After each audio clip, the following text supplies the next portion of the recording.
సతీష్ ఏం చేయాలి అని. ఎలక్ట్రికల్ బండ్లు అంటే నేను మొన్ననే యాక్టివ్గా ఉన్నా, 1 month కూడా కాలే, కొత్తది 1,10,000 పెట్టి కొన్నా అన్న. అమ్మేసేది అప్పుడాక డబ్బు సంపాదించుకునే అవకాశం బండి మారిస్తే బతుకు మారుతుంది అన్నది. ఏదో నిజం కాదులే అనుకున్నా.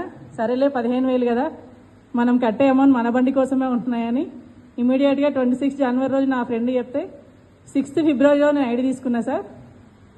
నా అప్లైనర్ వరంగల్లో ఉన్నాడు, కానీ మీకు అంత బాధ లేదు సార్. మీ అప్లైనర్స్ మిమ్మల్ని తీసుకొచ్చిన వాళ్ళందరూ మీకు దగ్గరలోనే ఉన్నారు.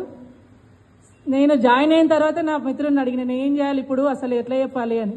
కానీ మీరు ప్లాన్ విని, కొద్దో గొప్ప ప్లాన్ విని ఇక్కడ దాకా వచ్చారు సార్. అప్పుడు నా మిత్రుడు చెప్పిండు, ఇవన్నీ పంపిస్తున్నాయి, వాట్సాప్ స్టేటస్ పెట్టుకో అని చెప్పిండు. అట్లా నేను నా జర్నీ స్టార్ట్ చేసిన సార్. ఈ రోజు వరకు మేము తీసుకున్న ఇన్కమ్ 4,18,000 సార్. ఒక ఆగస్ట్ నెలలోనే 1,70,000 ఇన్కమ్ తీసుకున్నాం సార్. నేను 11 సంవత్సరాల నుంచి ఉద్యోగం చేస్తుంటా. అంటే